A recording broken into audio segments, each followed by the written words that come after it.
So tell me your story. Like, how did you get to this level?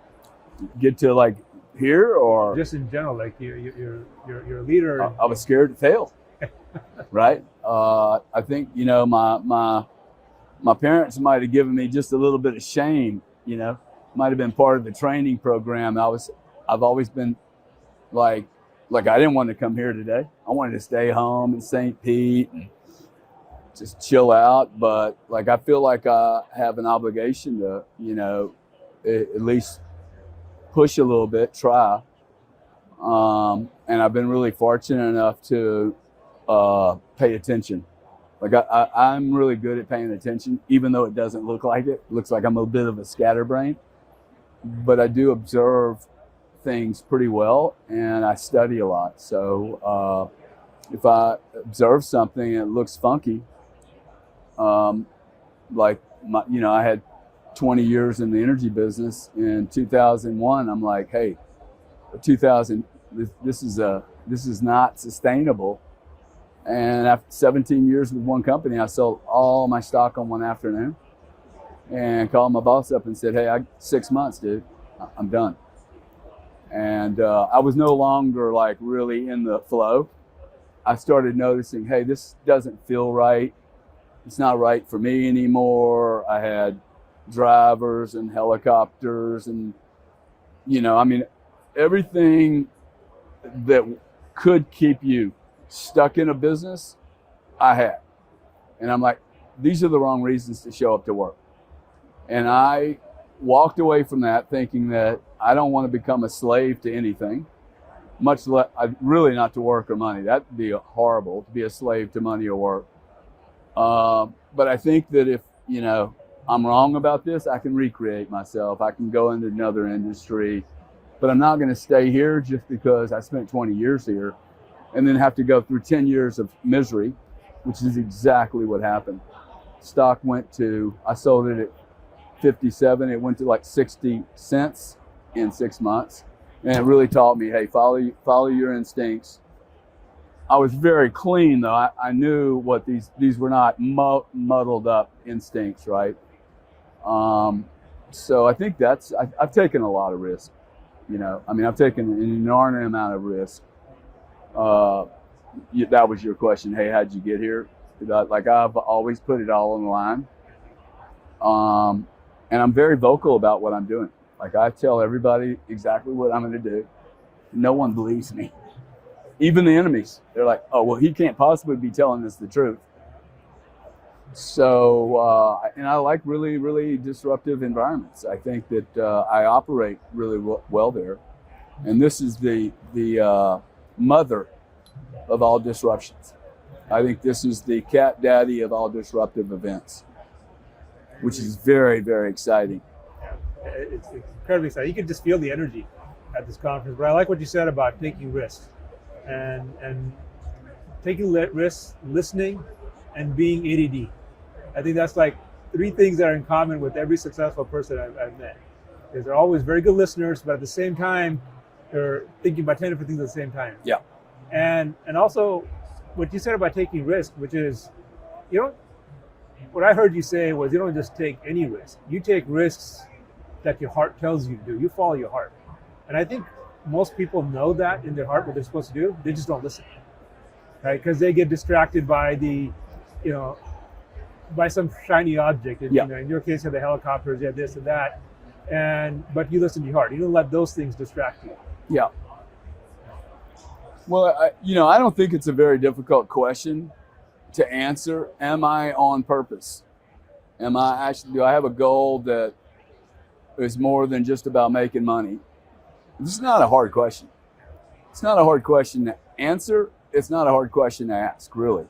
Probably more hard to ask the question. But if I'm on purpose, I'm happy. I mean, people talk about the money and the wealth. Look, I've had money and been miserable. It's not any fun. The more you have, the more like you realize, oh my gosh, you know, when you have a lot of things and you realize, hey, it's not filling up, it's not really helping me be happy, then you're not, I've never chased the money. most people think I chase the money. My brother chases the money. He like digs the money. It's his deal. I have never chased the money because it's just a piece of paper, right? This to me is really valuable, right? So, in a simple way, how would you explain what your purpose is? I would say that my purpose is maybe my observation skills are really good, and to observe the obvious. This seems very difficult for many people. I mean, I was just with Vivek Ramaswamy, and I looked at him and I said, "Hey, dude, like you can't be the product and be the CEO.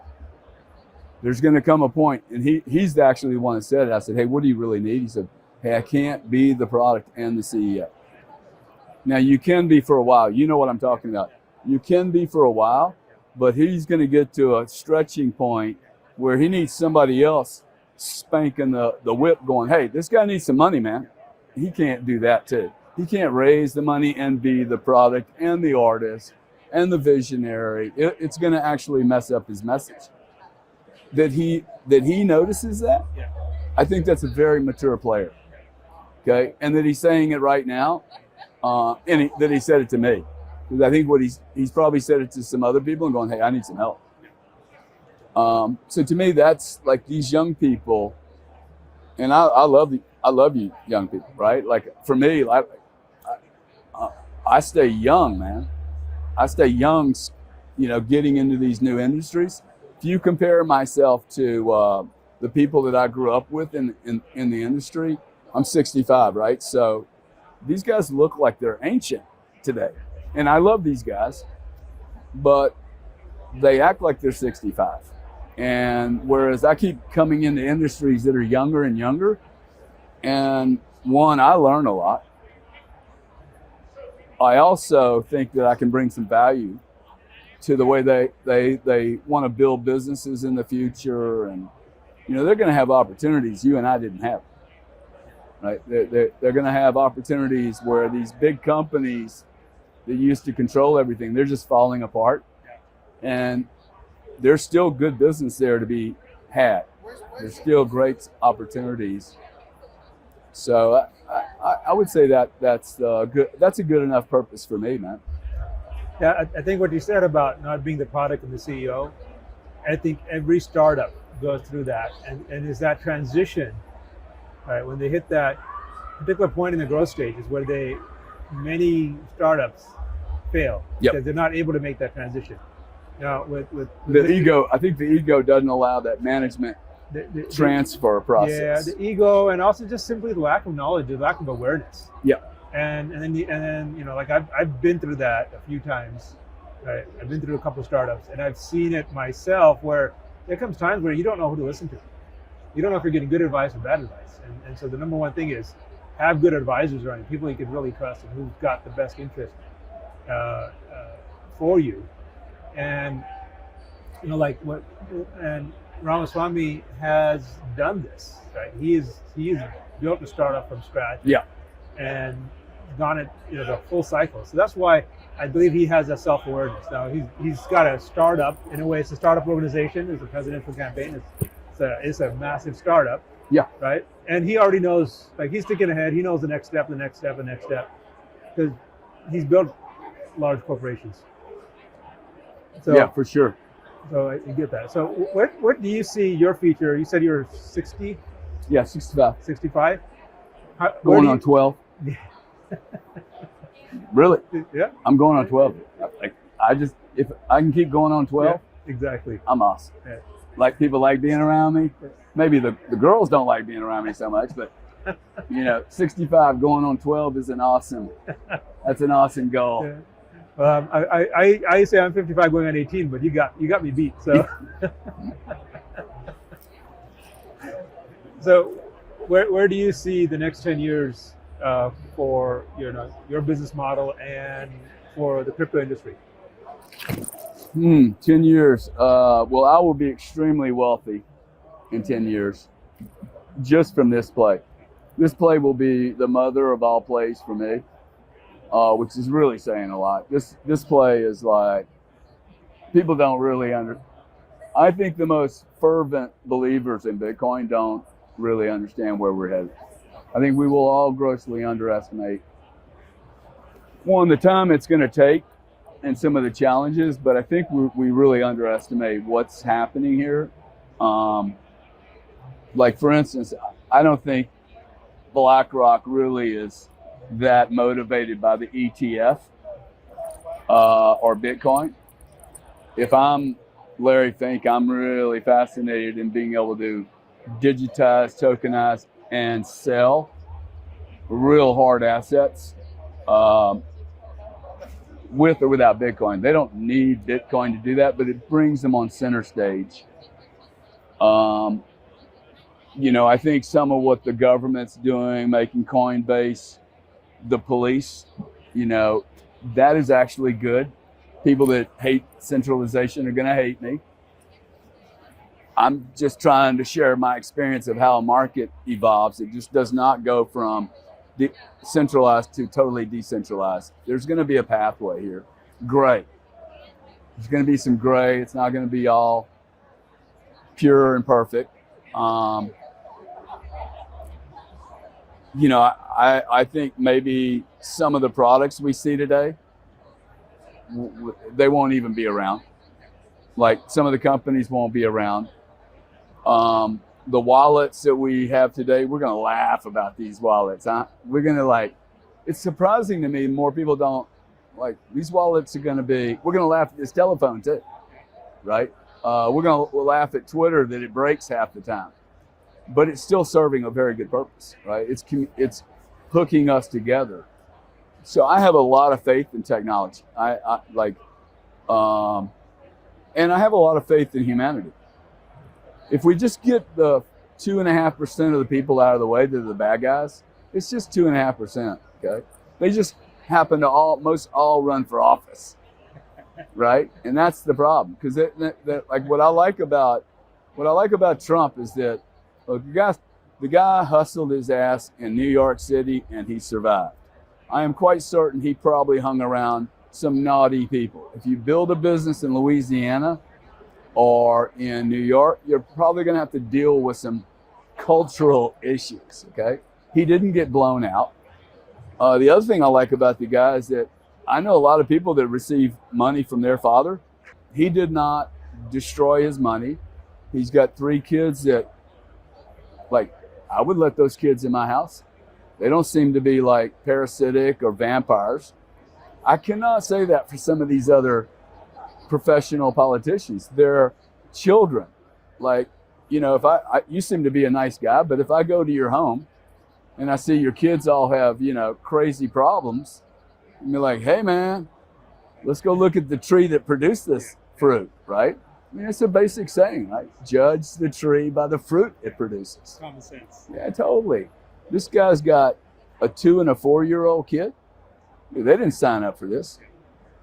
They're like, he's really committing. Their lives will be completely, I would never do this to my children. So what he's doing is a big deal. Like, I don't think people really, like, those children, like, look at Obama's kids. They're train wrecks. They're train wrecks, okay? I mean, I'm judging them, but what I see in the media, I'm like, oh my God, man, president's daughter is smoking dope in public. Come on. Like, that's not cool. I mean, okay, do it, but you don't have to advertise it, right? So I think this is one, you know what's really cool about this industry? There are no requirements. There's no education that anyone needs to take. An 18-year-old, I am literally looking for 18-year-old girls, 19-year-old girls leaving high school. I'll hire them. I'll immediately stick them into a whole bunch of training programs. If they're about 22, I'll take some guys. Just, you know, they're a little less mature. Anybody coming out of school with an MBA, I won't even look at it anymore. I don't need all that data. I need somebody that's a blank sheet of paper and they want to be mentored. Remember? What was the first job that you and I had to do? Sweep up the floor, man. First job, man. Sweep up the floor, organize the boxes, stay in the back, and don't irritate anybody, right? Michelangelo's first job, he didn't go to school. Michelangelo's first job for a mediocre artist was to clean up the dust. And we have children that don't understand you cannot be brilliant if there's a bunch of dust in the room, right? Dust everywhere. Like, you need organization, right? So to me, like, those are going to be, that's the future, is people, young kids being trained like in real time from masters. And that the school, I think we're going to see the school system completely implode. Because transparency is coming. Like, we should expect transparency at every level: government, health, politics, money. If you have transparency, I'll build the case that you remove 90% of the problems. Where there's opacity, darkness, there's always a cartel, a club, a country club membership that you and I ain't never getting invited to. There's issues, right? So my view is, let's be transparent. If I was running for politics, for instance, any politics, one of my basic conditions would be I'm going to put 30% of the government that I'm managing on a public blockchain, so that everybody, I can't do all of it, okay? I can't do the CIA, but we could start transitioning to some level of transparency. And if someone's not willing to be transparent, I know there's some problem, right? That's a big indicator for me. If you're not being transparent, what do you have? So we have a lot to fix here. And these young guys, they're going to stick their beak into a 8 billion population of consumption and production. I think we're going to find a lot of brilliant geniuses, artists, the Michelangelos that, like, imagine how many Michelangelos they've been over the last 1,000 years, but they weren't living near the Vatican. Imagine how many brilliant people were in, northern India, and they just didn't get connected to anyone that was important. And they died with this genius. We are going to discover those people. There's going to be hundreds of them, right? And new ideas that, like, to me, that's really, really exciting. Well and above the money. The money is just, it's the, tapping into, like, really brilliant, beautiful people. So your play, if I could summarize, paraphrase, is basically, your play is to expose all the geniuses of the world and bring them to the forefront. Well, I think it, like, I'd like to have more geniuses around, wouldn't you? Yeah. People with great ideas. I don't think they need to be 65. I mean, I was telling about Beck, I'm like, hey, I'm 65. We need some young people here in office. We don't need these old guys anymore, man. We do not need a bunch of old guys. This is a new world. I think the difference between, the so-called old guys, right? Old guys like me and you, is we tend to be more like status quo, protect what we got, things like that. Whereas the young guys are more like anything's possible, nothing's beyond reach. Let's do it. Let's spread it around. Let's bring everyone together. There's a definite change in energy between the two generations. And the old guys, they just come with a fixed, finite viewpoint. And I think the world we're living in, I think that's always been a lie.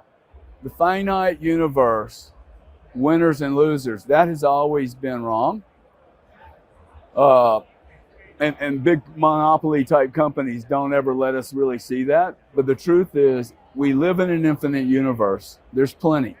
Like, when I make money, it actually expands other people's prosperity. I get to bring John with me. I get to have Becca with me, right?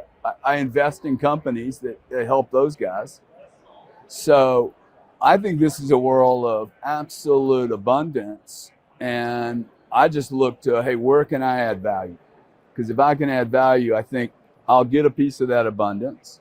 I'll deserve a piece of it. It'll never get taken from me if I deserve it. It can't be competed away because I deserve it, right? It's a fair exchange. You guys, for you, I don't know you guys well. You asked me to do something. Yeah, man, I got some time. Let's do it. Like, does this really, like, it's good for you. It's good for your audience. It's good for me. It's a win-win. Like, literally, it's a win-win-win, right? So, and that comes from being an extremely aggressive commodities trader, right? Where it's a win-lose game. But that's not a real game. That was just a game I did for 20 years. Like you and I playing cards. I love playing cards with my friends. I don't want to play at a casino. I mean, I will play at a casino, but I would rather lose money to you than the bloody casino. And then next month, you lose to me, and we have a social experience with playing cards. Yeah. And I like what you said about the 8 billion population today, because if we're talking about generations, if we look at the generation of the Bidens, that era, right? When they were young, their biggest problem back then they were talking about is overpopulation. Yeah. Right? And when we realized that it's not a problem, humanity is not a problem. Humanity is a solution. 8 billion is driving the world forward, and now our biggest problem is the lack of birth rates. Right? So people are the solution, not the problem. Right? So I think there is really a time to flesh out and throw away a lot of the old ideas of that the world is finite, that there's only so much we can do. But the reality is, I think two of us come together. The reason we're talking right now is really, the old adage of 1 + 1 is not 2. 1 + 1 is 20. Right. And that's what we see happening. So for the people who are listening, can you explain, quick overview, what is your business play right now and what you're doing? Yeah, sure. Well, I've been into Bitcoin, the industry, since 2018. I had a really large payments business that I was trying to extricate myself out of, and I've finally done that, but it was really taking a lot. It was a great business, but I looked at the Bitcoin blockchain space and I'm like, man, I'm going to lose a lot of money by not being here at the right time. I use the Bitcoin position I have to buy a company in the space called Node 40. It does digital analytics, data analytics on digital assets. It's a very complicated process, but basically, if you notice, no one just walk around. Hey, what's your cost base on Bitcoin? Nobody knows. Nobody knows except me. I know exactly what my cost base is. If you show me somebody that trades commodities and they don't know their cost base, I'm going to just tell your friends and your audience, you're an amateur, okay? You got to know your data. Coming from a commodity background, Node 40 was really easy for me to buy because I think I know what all the Bitcoiners already need. You need the same thing a crude oil trader needs. Data, dashboard, analytics, risk management. Hey, what's going on here? And why do I need all that? I don't need it because I'm the trader. I need it so that the risk management guy, the CFO, the lawyer, and the accountant don't f it up.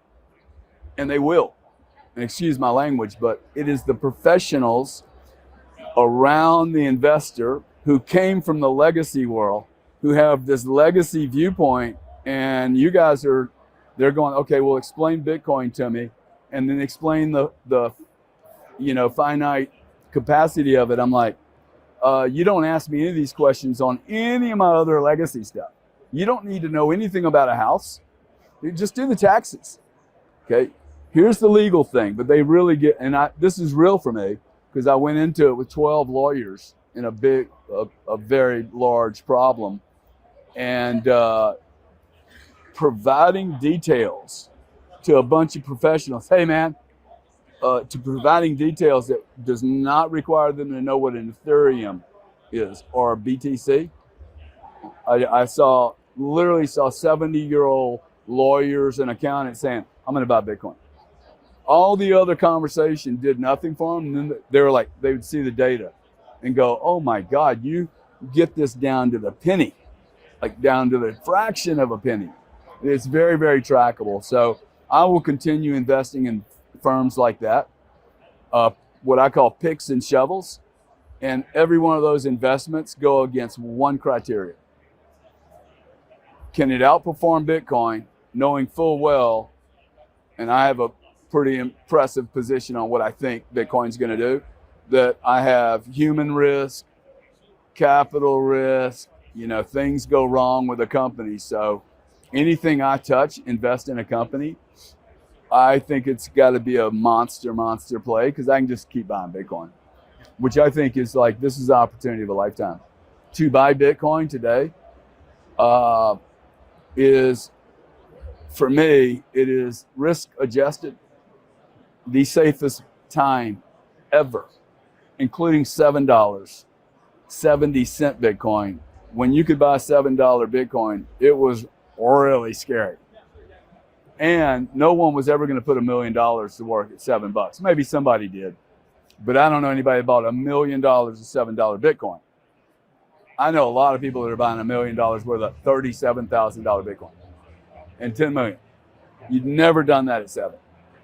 So this is a window here that, if you're not awake right now, the observation on this is happening. You can even see it in the charts, right? You don't have to be a chartist to begin to see the behavior is already changing. How far do you think it goes? What period of time? Next 3 years. 3 years? Well, I'm scared, man. Tell you, I'm scared. I don't think the world has ever seen an asset like this. My concern about Bitcoin, I'm going to answer your question, but my concern is that it could go to $500,000 and then come back down 100 to 100 in very short periods of time. Just the other day, what are we in, October? I think September, yeah. Sometime in October, the price of Bitcoin moved 15.5% in one day. Within 10 hours, people were talking about gamma squeezes, liquidity problems, and bankrupts. Like, that scares me, okay? Like, I don't want to hear that, okay? I have been through this stuff. You do not want an implosion. Like, it brings everything down. Oh no, Bitcoin's going to keep going. No, dude, if you destroy a couple of banks, it's going to feed back into the system. I don't care. Well, I'm self-custody. Self-custody all you want. It's going to impact the price, man. Like, this is not, markets don't like that. And this is coming from someone that, like, I have been in control of market prices for years. I had bankers call me up and go, when are you going to get to the office, dude? I'm like, what's the rush? Because the market won't open till you show up. So there's going to be a few people that control the price of Bitcoin. And for those people that say, hey, yeah, there's manipulation going to happen, there's been manipulation going on from the whales for 14 years. So I think that, one, Bitcoin as an industry will mature. We'll quit being schizophrenic. Hey, what's good for them is good for us. We're being a little schizophrenic, in my opinion. 3 years on price. I mean, I think 57,000 by the end of the year. That's in a month and a half. That's my number I set about 3 months ago.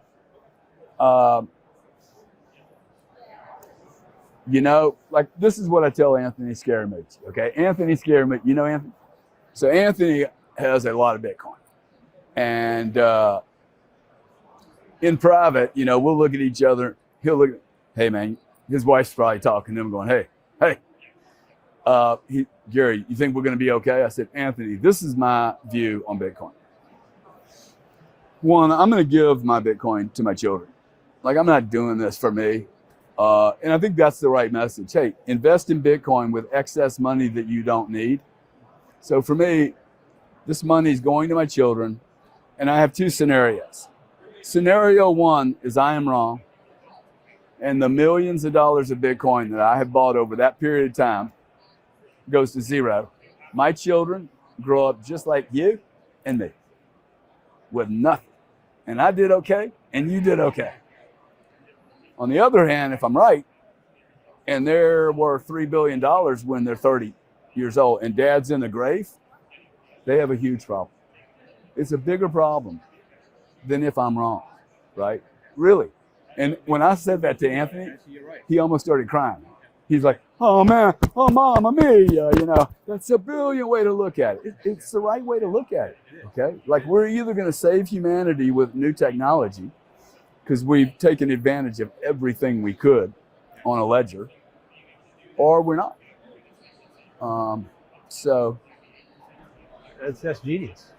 That's a genius perspective. I love it. Yeah. I mean, I think it'll be significant enough. Do I think it eats all other money?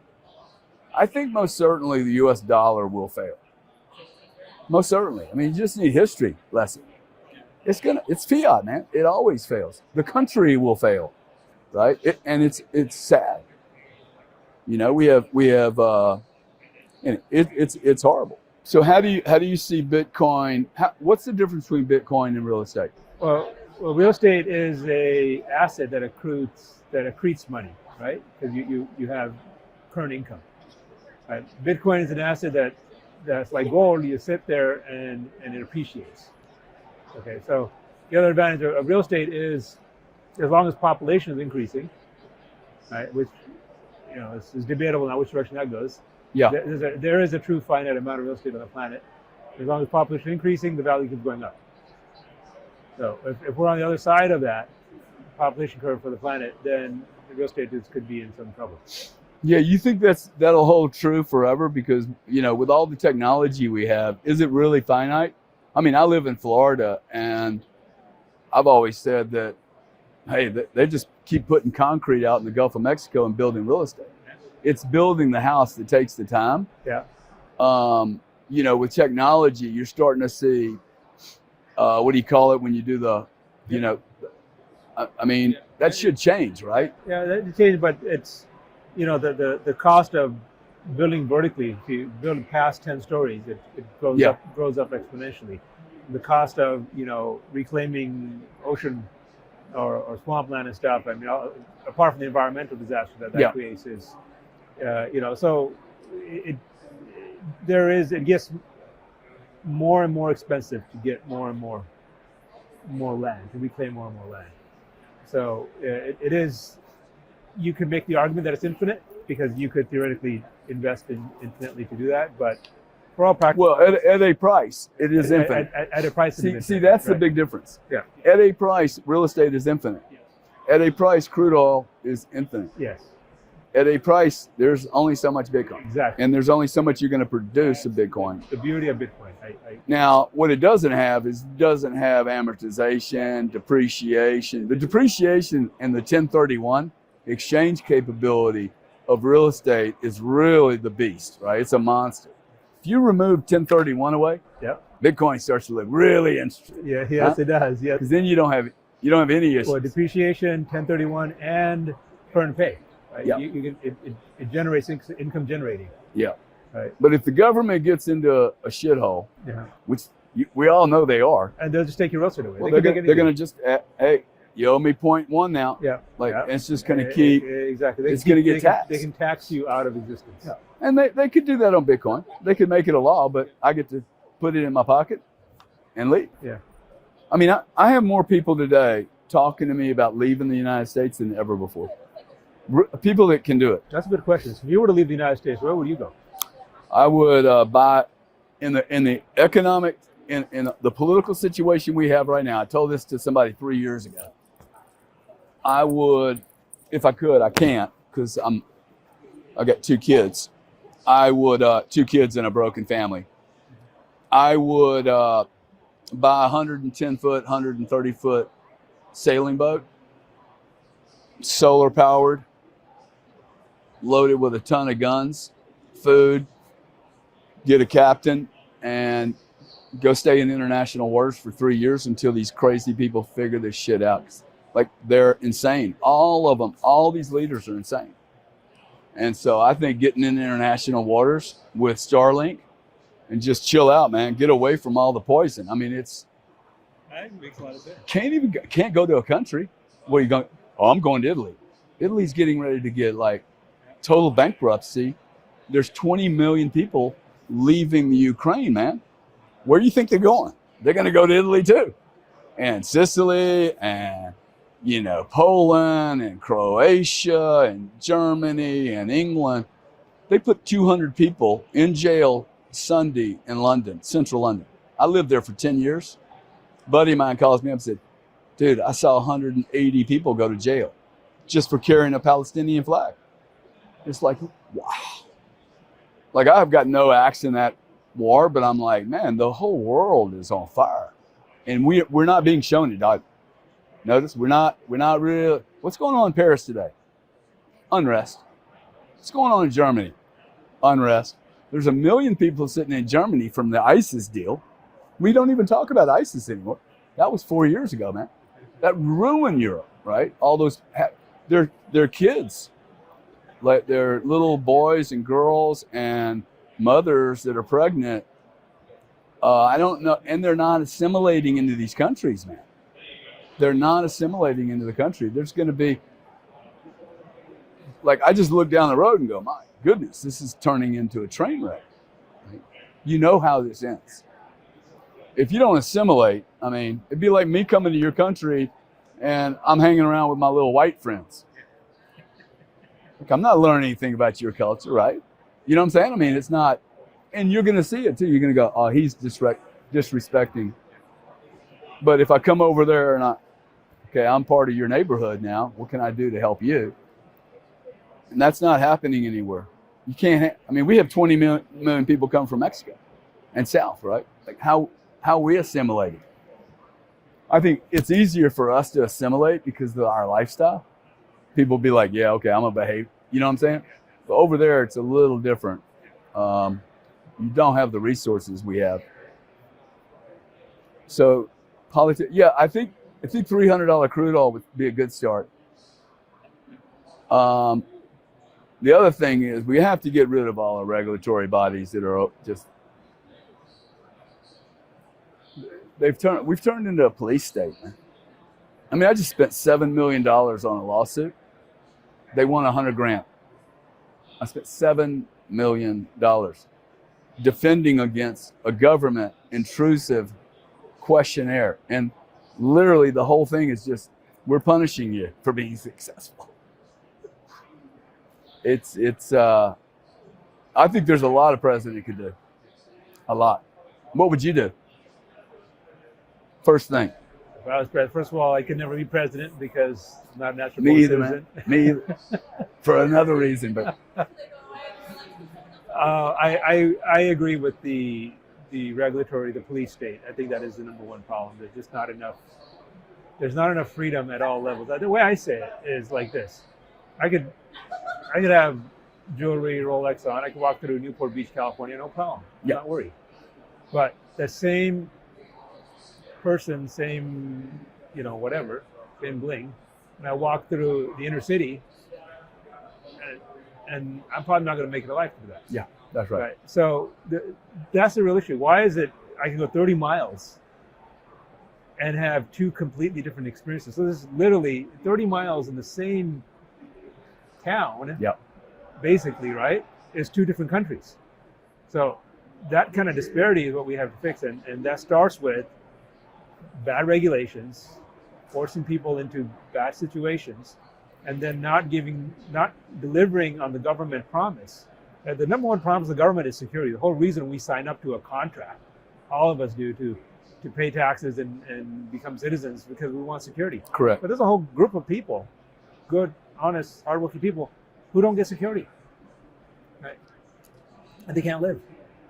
So I think, we start fixing those kinds of basic problems, and the rest will start unraveling. If people could just start realizing that they're all geniuses. We're all geniuses. That's right. You just have to see it. Yeah, got to observe it. I think there's a Michelangelo in every yeah. one of us. Right? Maybe some of us are painters, some of us are engineers, some of us are communicators, whatever it is, but there's a Michelangelo in all of us. Yeah, that's right. I agree with that. I can see it in you. Thank you very much. Thank you. Really appreciate it. Cheers. Good to meet you. Yeah, good to meet you. Good conversation. Yeah.